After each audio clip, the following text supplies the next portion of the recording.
నమస్తే, నేను Roja. Welcome to special debate. ఆమె ఓడింది కాదు ఓడించారు. అధికార విపక్షాల రాజకీయంలో మహిళ బలైపోయింది. మోదీ ప్రభుత్వానికి మొదటిసారి చుక్కెదురైంది. 131వ రాజ్యాంగ సవరణ బిల్లుపై ఓటింగ్ జరిగింది, కానీ బిల్లు వీగిపోయింది. 528 మంది సభ్యుల్లో 230 మంది వ్యతిరేకంగా ఓటు వేశారు, 298 మంది అనుకూలంగా ఓటు వేశారు. కానీ 2/3 మెజారిటీ రాకపోవడంతో లోక్సభలో బిల్లులు వీగిపోయాయి. రాజ్యాంగ సవరణ నెగ్గాలి అంటే ఎన్డీఏకు 326 మంది సంఖ్యాబలం అవసరం, కానీ 52 మంది తక్కువగా ఉండటంతో కేంద్రానికి షాక్ తగిలింది. 850 లోక్సభ సీట్లు పెంచాలి అన్న కేంద్ర ప్రతిపాదనకు బ్రేకులు పడ్డాయి. అలాగే మహిళా రిజర్వేషన్ బిల్లు కూడా వీగిపోయింది.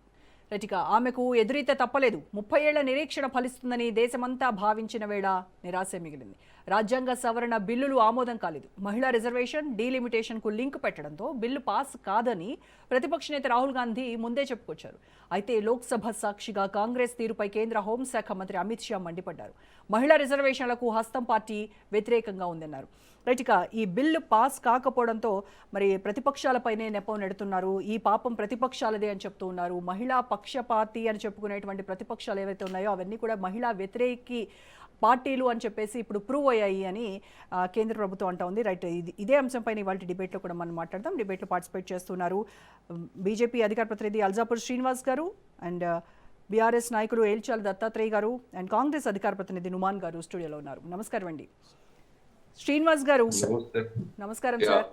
సో చాలా ఉత్కంఠగా ఎదురు చూసాము, చాలా ఆశగా కూడా ఎదురు చూశారు మహిళలంతా కూడా. ఈరోజు దేశమంతా మహిళలతో సహా దేశమంతా కూడా టీవీలకు అతుక్కుపోయింది. పార్లమెంట్లో, లోక్సభలో జరుగుతున్నటువంటి చర్చను మినిట్ టు మినిట్ వాచ్ చేస్తూ ఉన్నారు. ఏం జరగబోతుంది అని. ప్రతి సీను ఒక క్లైమాక్స్ లాగా ఉంది. క్లైమాక్స్కి వచ్చేసరికి తుస్సు అనిపించి ఉస్సూరు అనిపించినటువంటి పరిస్థితి.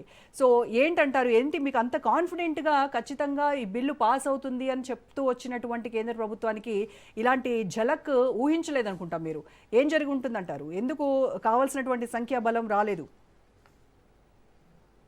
రోజా గారు నమస్కారం. మీకు తోటి ఒక ప్యానలిస్ట్ ప్రేక్షకులందరూ కూడాను నిజంగా చాలా దురదృష్టం.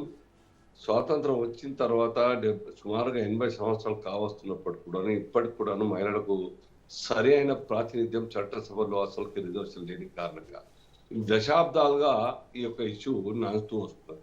అనేక సందర్భాల్లో దీని మీద చర్చ జరిగిన ఆ రూలింగ్ పార్టీస్, ఆనాటి రూలింగ్ పార్టీస్ ఏనాడు కూడా ఇవాళ అందరూ మాట్లాడే స్థితికి వచ్చింది. నారీ శక్తి కావాలి, నారికి మహిళలకు రిజర్వేషన్ ఇవ్వాలని మాట్లాడే స్థితిలో ఆల్ పార్టీస్ కూడా మాట్లాడుతున్నప్పుడు కూడాను ఈవెన్ ఈ డిబేట్ లో కూడా చాలా పార్టీ మాట్లాడినాయి. మేము ప్రత్యేకంగా పెట్టినట్టయితే మేము సపోర్ట్ చేస్తామని చెప్పినారు. కానీ ఆ ప్రత్యేకంగా పెడతా అని చెప్పి బిల్ అప్పటికప్పుడు 1 hour టైం ఇవ్వండి, సెపరేట్ గా నేను మళ్ళీ ఒక ఫ్రెష్ బిల్ ప్రవేశపెడతాను అమెండెడ్ అని చెప్పేసి చెప్పినా కానీ ఒప్పుకోలేదు కాంగ్రెస్ పార్టీ, ప్రతిపక్షాలని కూడా. మరి దీనికి కారకుడు ఆ పార్టీలు కావాలి. ఆ పార్టీలు మోసం చేయలేదా మహిళలకు, దేశ మహిళలకు? ఇంత ఘోరంగా, ఇంత అవమానంగా ఈ యొక్క దేశ మహిళల్ని అవమానపరిస్తే ఈ దేశ మహిళలే కాదు పురుషులు కూడాను వాళ్ళు కోరుకుంటా ఉన్నారు. కావాలి, వాళ్ళకు కూడాను ప్రాతినిధ్యం రావాలి, రిజర్వేషన్ రావాలని చెప్పి కోరుకున్న తరుణంలో ఇవాళ ఈ ప్రతిపక్షాలన్నీ కూడా మూట కట్టుకుని వ్యతిరేకించడం వాళ్ళకి ఏం వచ్చేది అని చెప్పండి.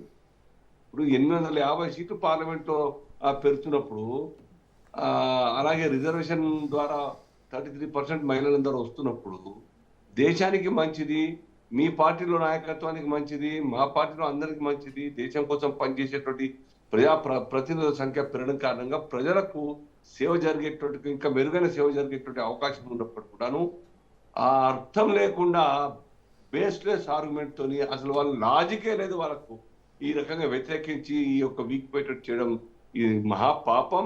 ఈ పార్టీలు అన్ని కూడాను ఈ రాబోయే భవిష్యత్తులో మహిళా కోపానికి, దేశ ప్రజల కోపానికి మరి ఫేస్ చేయక తప్పదు. రాబోయే కాలమే చెప్తారు. ఇవాళ తప్పేమన్నది రోజా, 20 లక్షల పైన ఉన్నటువంటి సుమారుగా 127 అసెంబ్లీ పార్లమెంట్ సెగ్మెంట్స్ అన్ని కూడాను డివిజన్ అయితే ఎంత పని జరుగుతుంది, ఎంతమంది ప్రతినిధులు పెరుగుతారు, ప్రజాప్రతినిధులు. అది లేదు. మహిళలకు జెన్యూన్ అందరూ మాట్లాడితే మహిళలకు మీ పార్టీ నాయకులు కూడాను మనసులో ఉన్నది వేయాలి అని చెప్పి శ్రీనివాస్ గారు, ఇప్పుడు ఏ పార్టీ కూడా మహిళా రిజర్వేషన్ బిల్లుకు వ్యతిరేకం కాదు. వాళ్ళు ముందు నుంచి కూడా మహిళా బిల్లుని స్వాగతిస్తున్నామని చెప్తున్నారు. కానీ మీరు ఎప్పుడైతే డీలిమిటేషన్ తో ఈ మహిళా రిజర్వేషన్ బిల్లుకు లింక్ పెట్టారో అక్కడ వస్తోంది అసలు సమస్య. ఆ మాట కూడా చెప్పినారు కదా అమిత్ షా గారు, ఇప్పుడే హౌస్ లో చెప్పినారు కదా. మీరు రాసిచ్చినా కూడా నమ్మమని చెప్పారు కదా వాళ్ళు. ఇవ్వండి, మిమ్మల్ని నమ్మేటువంటి పరిస్థితి లేదు. మీరు లిఖితపూర్వకంగా ఇది రాసి ఇచ్చినా కూడా నమ్మేటువంటి పరిస్థితి లేదు అని అన్న అంత నమ్మకం ఉంది మీ పైన. లేలే అమిత్ షా గారు హౌస్ లో చెప్పినారు, నేను ఇప్పుడే మళ్ళా అమెండెడ్ బిల్ మళ్ళా ప్రజెంట్ చేస్తాను, మీరు ముందుకు రండి, 1 hour టైం ఇవ్వండి, ఒప్పుకోండి అని చెప్పడం రాజేపడ్డారు. నిన్న మోదీ గారు మాట్లాడారు, ఇవాళ అమిత్ షా గారు సుదీర్ఘంగా మాట్లాడారు, విషయాలు చెప్పినారు. వాళ్లకు ఆత్మ పరిశీలన చేసుకునే విధంగా చరిత్రలో ఏ రకంగా కాంగ్రెస్ పార్టీ కొన్ని ప్రతిపక్షాలన్నీ కూడాను మహిళలకు ఏ రకంగా నెగ్లెక్ట్ చేసినాయో ఆ యొక్క ఇష్యూని మొత్తం కూడా పక్కన పెట్టినారో ఆ యొక్క విషయాన్ని, చరిత్ర యొక్క విషయాన్ని ముందర కొట్టారు. ఇప్పుడన్నా కానీ కనీసం రియలైజ్ అవుతారేమో, వారు అంతా కూడా వారి మనసును మార్చుకొని మొత్తం సపోర్ట్ చేస్తారు, చేయాలనే ఆశతోని ఆ చరిత్రను మొత్తం కూడా గుర్తు చేయడం జరిగింది. అయినా కన్విన్స్ కాలేదు, అయినా వాళ్ళు దయ రాలేదు మహిళలంటే. అయినా ఈ దేశంలో లాస్ట్ మినిట్ లో ఈ ప్రతిపాదన ఎందుకు తీసుకొచ్చినట్టు all of a sudden out of nowhere? అంటే నిన్నదాకా కన్విన్స్ కాలేదు కదా, అదే మాట చెప్తున్నారు, సెపరేట్ పెట్టండి సెపరేట్. ఎస్, ఇప్పటికే మేము సెపరేట్ పెడతాం, ఏదనగా 850 సీట్లు పార్లమెంట్ సీట్ తర్వాత మాట ఈ బిల్లు పాస్ కావాలనే ఉద్దేశంతో మా మనసు మార్చుకున్నాం. 2 క్లబ్ చేయాలనే ఆలోచన మాకు ఉన్నప్పటికీ అయినా ప్రతిపక్షాల యొక్క డిమాండ్ కారణంగా వారికి మనసులోని మాట నిన్న మాట్లాడినారు. కాబట్టి ఇప్పుడైనా మేము రెడీ ఉన్నాం, మేము సెపరేట్ పెడతాను, ఇప్పుడే 1 hour టైం ఇవ్వండి, నేను ప్రస్తుతం చేస్తాను, మళ్ళీ సబ్మిట్ చేస్తాను, ప్రజెంట్ చేస్తానని చెప్పినారు. మార్చుకోవాలి కదా వాళ్ళు, ఓకే అని చెప్పాలి కదా, దానికి ఏం జవాబు చెప్పలేదే. అంటే వారి మనసులో నిన్నటిదాకా ఒక డ్రామా, ఇవాళ మేము వాళ్ళ లైన్కి పోయి దిగొచ్చి ఒక మెట్టు దిగొచ్చి ఓకే అని చెప్పినా మళ్ళా కొత్త డ్రామా, అర్థం లేనట్టు ఓటి. ఇప్పుడు అధికార పక్షం డ్రామాలేసినా విపక్షాలు డ్రామాలేసినా అంతిమంగా దీంట్లో బలైంది మహిళలు. మహిళా రిజర్వేషన్ బిల్లు మళ్ళీ రేపొద్దు నుంచి మహిళా రిజర్వేషన్ బిల్లు కోసం పోరాటం తప్పదు, ఎదురు చూపులు తప్పవు. ఇంకెప్పుడా అనేది మళ్ళీ సేమ్ యథాస్థితిలోకి మళ్ళీ మమ్మల్ని తీసుకొచ్చారు. చాలా బాధేస్తుంది రోజా, చాలా బాధేస్తుంది నిజంగా. ఇంత జెన్యూన్ కాజ్, ఇంత ఇంపార్టెంట్ ఇష్యూ, దేశానికి నీడ్ ఆఫ్ ది అవర్, ఈ విషయంలో అర్థం లేకుండా అపోజ్ చేయడం అంటే ఏంది? మేము లాస్ట్కి దిగొచ్చినా కానీ ఒప్పుకోకపోవడం ఏందో వాళ్ళకు బీజేపీకి ఎన్డీఏ సర్కార్కు పేరు రావద్దు, ఇటువంటి బిల్స్ పాస్ అయితే కనుక మేము ఇంకా 30 ఏళ్ళ దాకా అధికారం రాలేము అనే ఒక దురాలోచనతో ఈ కుట్ర పని ఈ యొక్క బిల్ కు సపోర్ట్ చేయలేదు. లేకుంటే ఇప్పటికైనా ఒప్పుకోవాల్సింది. 1 hour పెండింగ్ లో పెట్టడానికి సిద్ధంగా ఉన్నాం, కొత్త బిల్ ప్రపోజ్ చేయడానికి ప్రజెంట్ చేయడానికి సిద్ధంగా ఉన్నాం. అప్పుడే ఒప్పుకోవాలి కదా, వారి డిమాండ్ కి మేము దిగి వచ్చినాం కదా, వాళ్ళు చెప్పినట్టే మేము ఒప్పుకున్నాం కదా. ఎంత అన్యాయం ఇది, ఏమనుకోవాలి దేశ ప్రజలందరూ కూడాను. ఈ చరిత్ర ఇవ్వాలని కాదు, 70s నుంచి పెండింగ్ వస్తా ఉన్నది ఈ ఇష్యూ. మహిళలకు తీవ్రంగా అన్యాయం చేసిన కాంగ్రెస్ పార్టీ చరిత్ర మొత్తం కూడా కనబడతా గుర్తుకొస్తా ఉన్నాయి. షావారు కేసు నుంచి పడితే, ట్రిపుల్ తలాక్ నుంచి పడితే, ఇవాళ ప్రెసిడెంట్ ఈ యొక్క బిల్ దాకా కాంగ్రెస్ నైజం, మిగతా ప్రతిపక్షాల నైజం మొత్తం కూడా కనబడతా ఉంది వాస్తవ విషయాలని కూడా. ఇప్పటికన్నా సారీ చెప్పాలి వ్యతిరేకంగా ఓటేసినందుకు. ఈ ప్రతిపక్షాలన్నీ కూడా దేశ ప్రజలకు, ప్రత్యేకించి నారీ శక్తికి సారీ చెప్పాలి, 2 చేతులు జోడించి మేము సారీ చేయలేకపోయామని చెప్పేసి తప్ప ఇంకెవరు వీళ్ళని మాఫ్ చేయలేదు.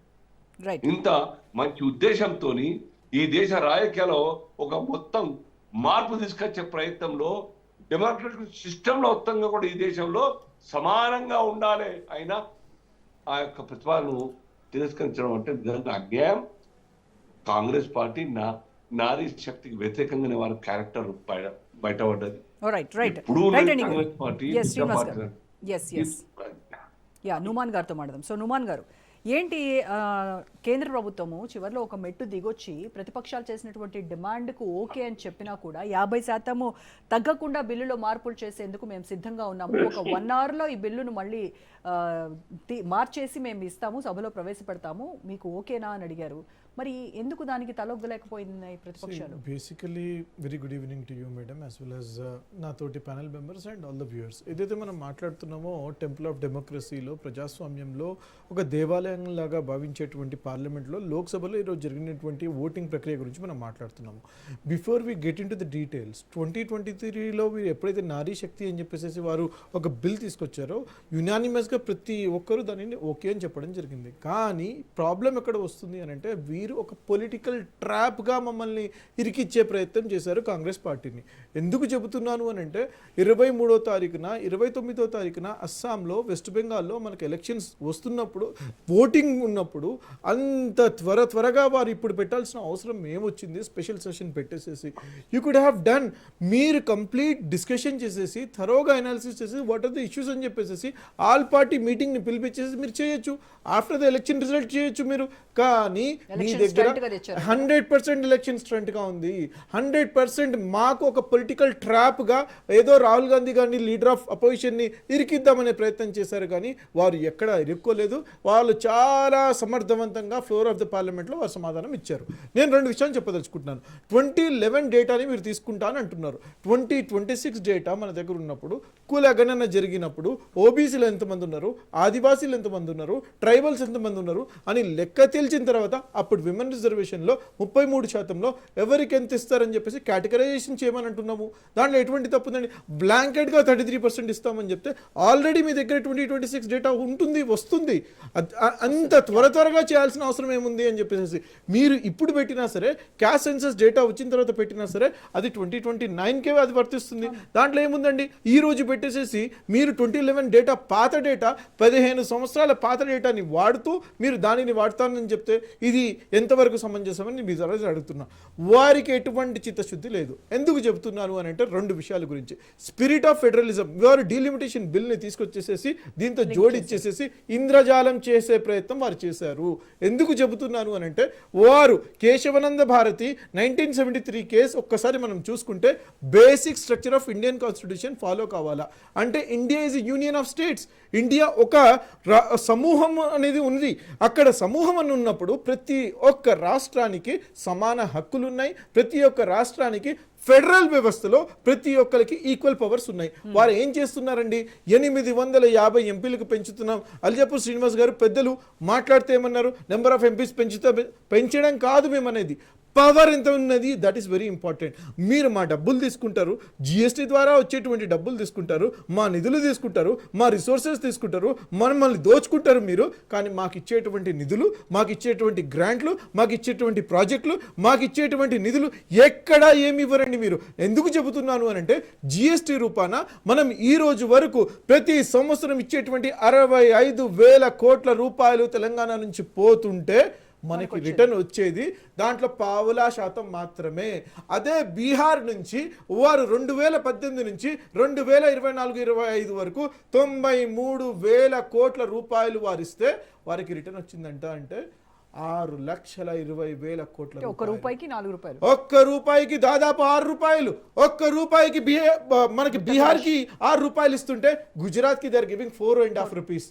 అంటే మీరు మాతో అన్యాయం ఎందుకు చేస్తున్నారని చెప్పేసి మిమ్మల్ని అడుగుతున్నాం. మేము 5 రాష్ట్రాలు, ద్రవిడియన్ రాష్ట్రాలుగా ఉన్నటువంటి కర్ణాటక, కేరళ, తమిళనాడు, ఆంధ్రప్రదేశ్, తెలంగాణ, పాంచ పాండవులుగా మేము 100% వీధులకు ఎక్కుతామని చెప్పేసి మేము చెప్పాము. ఎందుకు అని అంటే, ఎక్కడైతే అన్యాయం జరుగుతుందో అక్కడ మాత్రం సహించేది లేదు.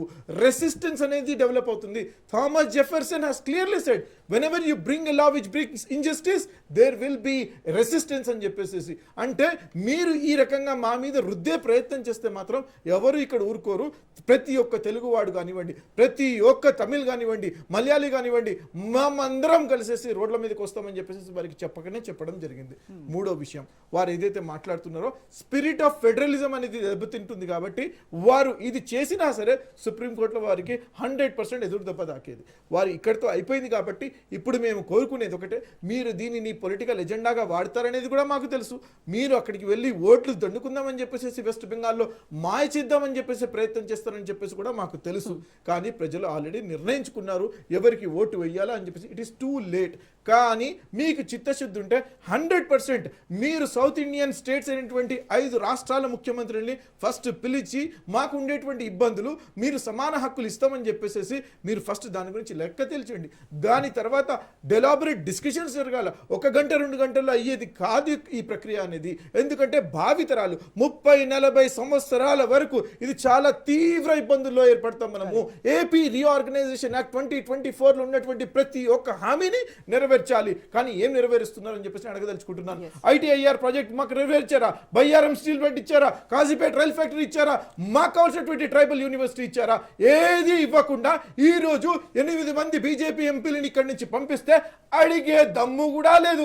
పక్కన ఉన్నటువంటి ఏపీ రీఆర్గనైజేషన్ యాక్ట్ లో వారికి కావాల్సినటువంటి ప్రాజెక్టులు వారికి కూడా అడిగేటువంటి సత్తా లేదు. ఎందుకు లేదు అని అంటే రీజనల్ పార్టీస్ ఉన్నాయి కాబట్టి బీజేపీ వాళ్ళ కంట్రోల్లో వాళ్ళని పెట్టుకుంటుంది. ఈ రోజు ఆ ఎంపీగా ఉన్నటువంటి పక్కన తెలుగుదేశం ఎంపీగా ఉన్నటువంటి లవకుమార్ ఏదెవరైతే టీడీపీగా ఉన్నారో వారు ఏ రకంగా మాట్లాడుతున్నారు. పెద్దలు ఎన్టీఆర్ గురించి మాట్లాడుతూ వారు ఉన్నా సరే దీనిని వారు అంగీకరించేవారని చెప్పేసి మాట్లాడదు.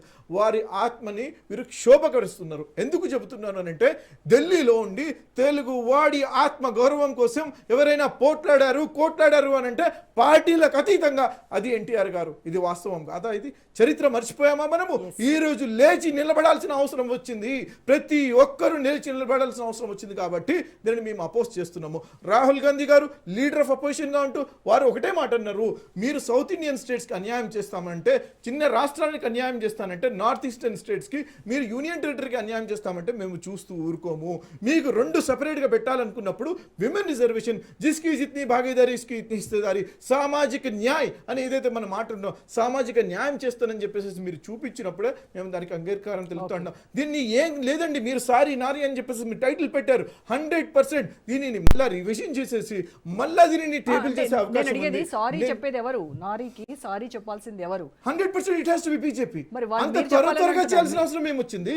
ఇంత పెద్ద ప్రక్రియ చేస్తున్నప్పుడు they could have taken the time.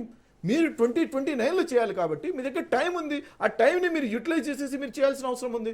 కానీ అంతేగాని రేపు షార్ట్ టర్మ్ బెనిఫిట్స్ గురించి పోయి మీరు లాంగ్ టర్మ్ బెనిఫిట్స్ కొట్టేస్తామని అంటే మీరు ఇక్కడ ఊరుకోవడానికి లేదు. దత్తాత్రేయ గారు, మొత్తం ఈరోజు లోక్సభలో ఓటింగ్ లో పాల్గొన్నటువంటి ఎంపీలు 528 అయితే అనుకూలంగా 298 మాత్రమే అనుకూలంగా ఓటు వేశారు. వ్యతిరేకంగా 230 మంది. అంటే రావాల్సిన ఓట్లు 352. తేడా చూస్తే ఇక్కడ 54 ఓట్లు తేడాతో ఈ బిల్లు వీగిపోయినటువంటి పరిస్థితి. అంటే కేంద్ర ప్రభుత్వం ఏమో ఇది మొత్తానికి మాకు దేశ ప్రయోజనాలే ముఖ్యము, మహిళలకు సంబంధించినటువంటి రిజర్వేషన్ బిల్లు చారిత్రాత్మకమైనటువంటి బిల్లును మా హయాంలో ఖచ్చితంగా దీన్ని తీసుకొస్తాము అని చాలా కాన్ఫిడెంట్గా చెప్పారు. ఇప్పుడు చూస్తేనేమో బిల్లు వీగిపోయినటువంటిది. ఇటు ప్రతిపక్షాలు ఏం ఆరోపిస్తున్నాయి, ఇది ఒక ఎన్నికల స్టంట్, ఎన్నికల గిమ్మిక్, దానికోసమే ఓట్లను ఆకర్షించడానికి చేస్తున్నటువంటి ప్రయత్నమే ఇది బెడిసి కొట్టింది అని చెప్తున్నారు. సో మీరు ఎలా చూస్తున్నారు? గుడ్ ఈవినింగ్ రోజా గారు, మీకు ప్యానల్లో ఉన్నటువంటి పెద్దలకు, రాజ్ న్యూస్ ప్రేక్షకులకు గుడ్ ఈవినింగ్. ఇప్పుడు ఒక బాధాకరమైన విషయం ఏంటంటే, దశాబ్దాల కాలంగా మహిళలకు రిజర్వేషన్లు రావాలని కోరుకునేటువంటి పార్టీ నాయకుడిగా ఇవాళ నేను చాలా బాధపడతా ఉన్నాను. ఇది ఒక దురదృష్టకరమైనటువంటి సంఘటన. ఖచ్చితంగా ఆమోదం పొందాల్సి ఉండే. కానీ ఇక్కడ ప్రధాన ప్రతిపక్షమైనటువంటి కాంగ్రెస్ పార్టీ, అధికారంలో ఉన్నటువంటి 2 పార్టీల చిత్తశుద్ధి లోపించింది. ఫస్ట్ నంబర్ 1 ఎందుకు లోపించింది అంటా ఉన్నామంటే, దీని రాజకీయ ఎత్తుగడలో భాగంగా డీలిమిటేషన్తో ముడిపెట్టి తీసుకురావడమే బీజేపీ చేసిన అతిపెద్ద తప్పు. ఈ 81వ రాజ్యాంగ సవరణ 1996లో ప్రవేశపెడితే రోజా గారు ఒక సభలో ఆమోదించడం, ఒక సభలో అసలు డిస్కషన్ చేయకపోవడం, ఇంకో సభలో తీసుకెళ్లడం, 108వ రాజ్యాంగ సవరణగా పాపం రూపాంతరం చెంది 2008లో మళ్ళీ వచ్చింది. మళ్ళీ నారీకి, మళ్ళీ మహిళలకు, మళ్ళీ ఆదిశక్తి అయినటువంటి మహిళలకు అది అవమానమే ఎదురైంది. ఇప్పుడైనా ఖచ్చితంగా ఆమోదం పొందుతుందా అనుకుంటే, 5 రాష్ట్రాల్లో ఎన్నికలు జరుగుతున్న మాట వాస్తవం. ఈ దేశంలో డీలిమిటేషన్ కోసమే కాదు, దేశంలో జనాభా లెక్కలు కూడా తీయబడుతున్న మాట వాస్తవం. మరి జనాభా లెక్కలు తీస్తున్నారు, ఇటు డీలిమిటేషన్ ప్రక్రియను ముందు పెట్టుకుని మహిళా బిల్లు తీసుకొచ్చే ప్రయత్నం ఎందుకు చేసిండ్రు? ఆల్రెడీ ఆ బిల్లును 2023లో ఆమోదించి స్టోల్డ్ కోరేజ్లో పెట్టింది బీజేపీ. 2029 తర్వాత మేము అమలు చేస్తామని చెప్పారు మహిళా రిజర్వేషన్. అట్లాంటి బిల్లును మళ్ళీ డీలిమిటేషన్తో ముందుకు తీసుకొచ్చి నిజంగానే ఆ రోజే ఆ బిల్లులోని ఈ మెలిక కూడా ఉంది. ఖచ్చితంగా 2026 డీలిమిటేషన్ అయిన తర్వాతనే 2029లో దీన్ని అమల్లోకి తీసుకొస్తాము అని చెప్పేసి ఆ రోజే ఆ బిల్లుకు సంబంధించినటువంటి మెలిక ఉంది. అదే చెప్తున్నా రోజా గారు. ఇప్పుడు ఇది ఏమంటే జనగణన ప్లస్ డీలిమిటేషన్ తో ముడిపడి ఉన్న అంశాన్ని ఒక పొలిటికల్ డిలే టాక్టిక్ గా బీజేపీ వాడుతా ఉంది. ఇట్స్ నోట్ ఇంపార్టెంట్ ఏం చెప్తారంటే పొలిటికల్ డిలే టాక్టిక్స్. ఎందుకంటే నిజంగానే బీజేపీకి చిత్తశుద్ధినే ఉంటే అంత అంత తొందర ఏముందండి. ఇప్పుడు ఆ ఉటావుటిన బిల్లును తీసుకొచ్చి ఇటు యావత్ దేశంలో ఉన్న మహిళలందరినీ అవమానపరచాల్సిన అవసరం ఏముంది? మీరు పెట్టుకున్న ఆ ఏదైతే ఆ లింక్ ఉందో డీలిమిటేషన్ తర్వాతనే చేస్తామని, డీలిమిటేషన్ తర్వాత 15 సంవత్సరాల జనాభా లెక్కలు వస్తాయి మనకు. 15 సంవత్సరాలుగా ఈ దేశంలో జనాభా లెక్కలు చేయలేదు. చాలా కారణాల వల్ల, కోవిడ్ వల్ల కావచ్చు, మిగతా అంశాల వల్ల జనాభా లెక్కలు పోస్ట్ పోన్ అవుతూ వచ్చినాయి. అందులో ఇప్పుడు ప్రధానంగా 2 వర్గాల రిజర్వేషన్లు ముడిపడింది. ఒకటి ఓబీసీ రిజర్వేషన్లు, మహిళా కోటాలో ఓబీసీ రిజర్వేషన్లు ఇవ్వాలి. మైనార్టీ రిజర్వేషన్ల అంశం కూడా ప్రస్తావనకు తీసుకొస్తా ఉంది ఎస్పీ పార్టీ కానీ కాంగ్రెస్ పార్టీ కానీ. మహిళలు ఈ దేశంలో మైనార్టీలు కూడా ఉన్నారు కదా, మరి మైనార్టీలకు మహిళా రిజర్వేషన్లలో అవకాశం ఉందా లేదా? ఈ 2 అంశాలను తొక్కిపెట్టడం కోసం, ఈ 2 వర్గాలకు రిజర్వేషన్లు ఇవ్వకుండా ఉండడం కోసం మాత్రమే బీజేపీ ఉటావుటిన ఇవాళ ఆ బిల్లును ముందుకు తీసుకొచ్చింది. డీలిమిటేషన్ అనేటువంటిది జనాభాతో ముడిపడి ఉంది కాబట్టి జనాభా లెక్కలు తీసిన తర్వాతే, జనాభాలో ఇవాళ మీరు కులగణన అనేటువంటి అంశాన్ని ప్రస్తావించారు కాబట్టి కులగణన తేలిన తర్వాతే మహిళలు ప్లస్ దాంట్లో ఓబీసీలు, దాంట్లో మైనారిటీలు, అన్ని వర్గాల జనాభా లెక్కలు తేలిపోతాయి. ఇప్పుడు ఈ బిల్లు పైన చాలా సందేహాలు ఉన్నాయి రోజా గారు. ఎందుకంటే బీజేపీ నోరుతో పెట్టమని చెప్పి నొసలితో వెక్కిరించినట్టుగా ఉంది ఈ బిల్లు. నోరుతో పెట్టమని చెప్తుంది, నొసలితో వెక్కిరిస్తుంది. డీలిమిటేషన్కు ముడిపెట్టడంతో ఖచ్చితంగా ప్రధానమైనటువంటి ప్రతిపక్షాలు నో చెప్తాయి కదా. దక్షిణాది రాష్ట్రాలు ఆల్రెడీ డీలిమిటేషన్లో మెజారిటీ ఆఫ్ ద స్టేట్స్ మా వాటా కోల్పోతున్నాం, మా పొలిటికల్ ఆపర్చునిటీ, మా పొలిటికల్ వాయిస్ అనేటువంటిది తగ్గుతుంది అనేటువంటి అంశాన్ని ప్రస్తావిస్తూనే ఉన్నారు. ఫస్ట్ నెంబర్ 1 ఏంటంటే ఓబీసీ మైనారిటీ రిజర్వేషన్లను అందులో పొందుపరచకపోవడం, జనాభా లెక్కలు జరిగే వరకు ఆగకపోవడం. అవి 2 తీసుకున్న తర్వాత డీలిమిటేషన్కు ముడిపెట్టి మహిళా రిజర్వేషన్లు అనుసంధానం చేస్తే 131వ రాజ్యాంగ సవరణ బిల్లు ఆమోదం పొందేది. ఇందులో 2 ఉన్నాయి. ముందుగా జనగణన డీలిమిటేషన్ జరగాలి, అది జరగకుండానే చేసిండ్రు. చాలా మందికి దీన్ని డిలే టాక్టిక్ గా భావిస్తూ ఉన్నారు. ఇది ఇట్స్ ట్రూ. ఇంకోటి రాజకీయ లాభం పొందాలనేటువంటి అర్థం చాలా స్పష్టంగా అర్థమవుతుంది. It is a political opportunist బిల్లుగా మాట్లాడుతూ political marginalization for the southern states. 2 అంశాలు.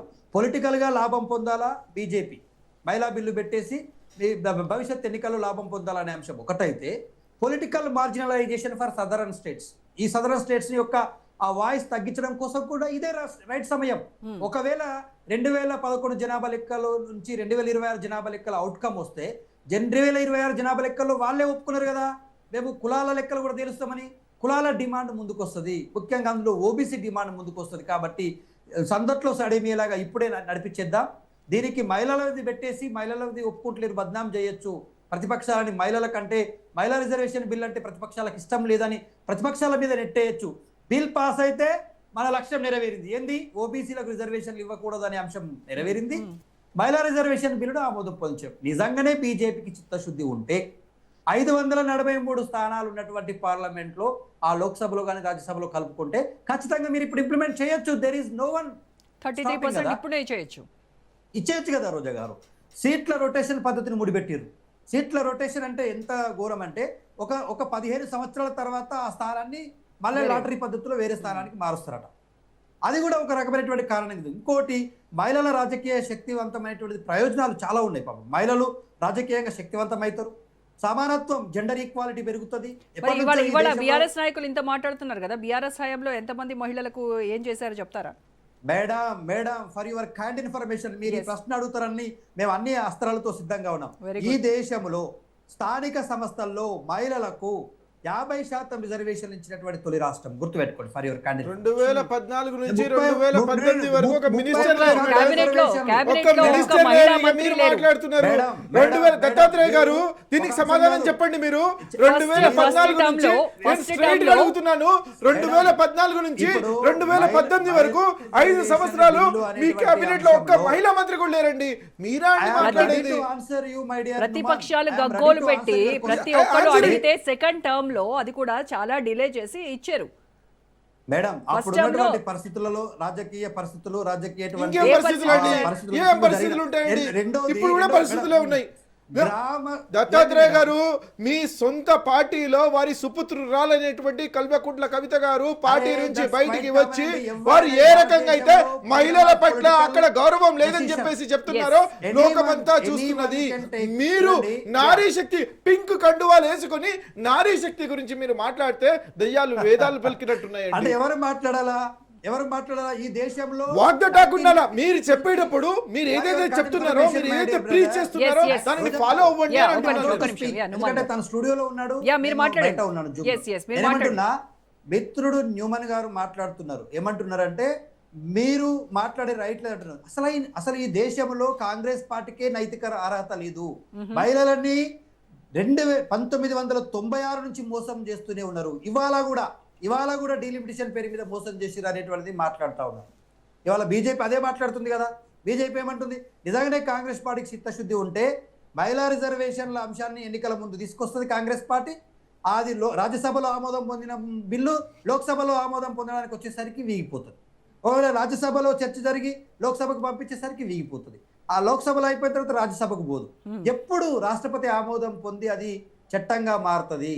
ఇవాళ కాంగ్రెస్ పార్టీకి చిత్తశుద్ధి లేదు, అటు బీజేపీ పార్టీకి చిత్తశుద్ధి లేదు. ఇక్కడ డిలే అండి. ఎందుకంటే it is a political delay.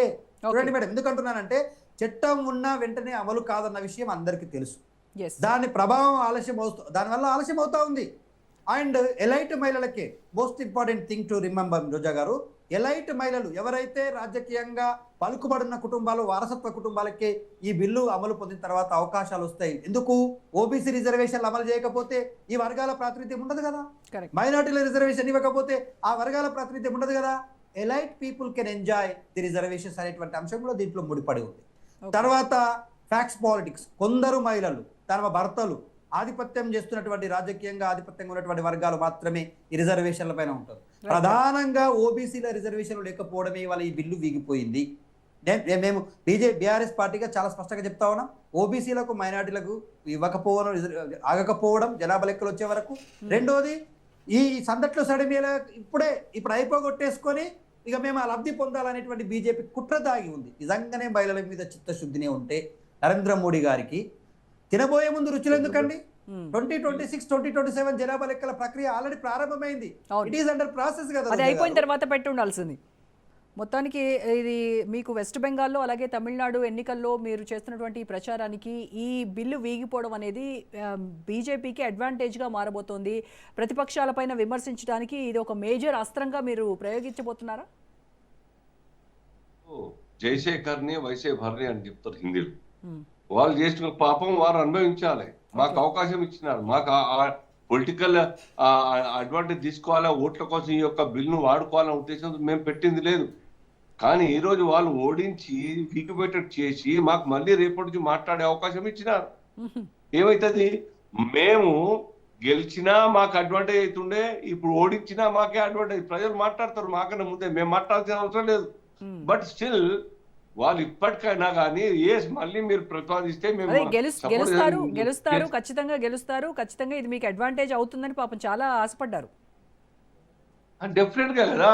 ఈ దేశంలోని ప్రజలంతా కూడా కోరుకుంటున్నారు 50 సంవత్సరాల కళ ఇప్పటికన్నా కనీసం సాకారం అవుతుందన్న ఉద్దేశంతోనే దేశ మహిళలు కావచ్చు, పురుషులు కావచ్చు, కోరుకునే రైట్ యాంగిల్ ఆలోచించే పురుషులందరూ కూడా దీన్ని స్వాగతించినారు. ఈ తరుణంలో బేస్లెస్ గా కారణం లేని లాజికల్ కారణం లేనటువంటి ఒక అపోజ్ చేయడం అనేది చాలా దురదృష్టం. ఏమన్నా అడ్డొచ్చిందని మేము తప్పు చేసింది ఏమున్నది, చేయబోయేది ఏమున్నది? దీని ద్వారా దేశంలో ప్రాతినిధ్యం పెరగాలి. 20 లక్షల యావరేజ్, 18 లక్షల యావరేజ్ ఒక పార్లమెంట్ మెంబర్ కావాలి. ఇప్పుడు ఉన్నటువంటి ఒక సంఖ్యను చూస్తే 40-42 లక్షలకు ఒక పార్లమెంట్ ఉన్నది. దాని ద్వారా పెరుగుతాయి. రెండోది మహిళలు కూడా పెరుగుతారు. దీంట్లో అందరికి సమానమైనటువంటి అవకాశంగా మీరు ఓటేస్తే మేము ఓటేసాం కాబట్టి మాకు ఇవాళ మహిళా బిల్లు వచ్చింది చెప్పుకోరు కదా, ప్రచారం చేసుకోరు కదా. మేము ఓటేసాం కాబట్టి మహిళలకు పార్లమెంట్ లో సీట్ల నెంబర్ పెరిగింది అని చెప్పుకోండి కదా. ఓటేయకుండా పాజిటివ్ ప్రపోజల్స్ ఇవ్వకుండా ఇష్టారాజ్యంగా అర్థం లేనటువంటి వాదన చేసి వీగిపోయేటట్టు చేయడం అంటే ప్రజలు శిక్షించారా? మాఫీ చేస్తారా ప్రజలు? మీరే ఇచ్చిన మంచి టైటిల్ ఇచ్చారు, సారీ నారీ అని చెప్పి. చాలా చాలా అప్లై అవుతుంది. రెఫరెన్స్ కాంటెక్స్ట్ అంతా కూడాను. రైట్. సో ఈ రకంగా కాంగ్రెస్ యొక్క దుర్బుద్ధి, ప్రతిపక్షాల దుర్బుద్ధి దేశ ప్రజలకు అర్థమైంది. ఈ యొక్క రాజకీయ కోసము ఓట్ల కోసం వాడుకోవడం కాదు, ఇది నిజంగా కూడా ఈ దేశ రాజకీయాల్లో మహిళా శక్తిని చూపించాలి, హౌస్లలో అవకాశం ఇవ్వాలి. ఎట్లయితే లోకల్ బాడీలో ఇస్తున్నాం మనం, అదే రకంగా ఇచ్చినట్టయితే వారి లీడర్షిప్ ఇవాల్వ్ అవుతుంది, వారి యొక్క నాలెడ్జ్ కూడా మనం ఇట్లా చేసుకోవచ్చు. ఇవాళ జనాభాలో 51% ఆర్ 49% సబ్జెక్ట్ కరెక్షన్ ఉన్నటువంటి జనాభా ఇవాళ ఆల్మోస్ట్ చదువుకున్న మహిళల అమ్మాయిలందరూ కూడా జాబ్ చేస్తా ఉన్నారు చదువుకుని. పెద్ద పెద్ద కంపెనీలకు సిఇఓలు ఉంటున్నారు, పెద్ద కంపెనీలకు ఎండీలు చైర్మన్ గా ఉంటున్నారు, ప్రపంచంలో అతిపెద్ద కంపెనీలకు కూడా మనోళ్ళు లీడ్ చేస్తా ఉన్నారు. ఈ తరుణంలో నాలెడ్జ్ లేదు అనేది తక్కువ అంచనా వీలేదు, మహిళలకు కూడా కార్యదక్షత లేదని తక్కువ అంచనా వీలేదా? ఎవరు అనలేదు కదా, కార్యదక్షత లేదు అనలేదు, నాలెడ్జ్ లేదు అనలేదు, వాళ్ళకి నాలెడ్జ్ ఉండదని చెప్పేసి వీళ్ళు వ్యతిరేకంగా ఓటు వేయలేదు కదా. మరి అర్థమేమో దీంట్లో ఓటు వేయకపోవడానికి కారణం ఏంటి? డిలిమిటేషన్, వ్యతిరేకించడానికి కారణం ఏంటి? మేము ఒప్పుకున్నాం కదా, సరే మీరు చెప్పినట్టే సెపరేట్ గా వేస్తాం, సారీ స్ప్లిట్ చేద్దాం, మీరు ఇప్పటికైనా వన్ అవర్ టైం ఇవ్వండి, మేము చేస్తామని చెప్పి ఒప్పుకున్నారా?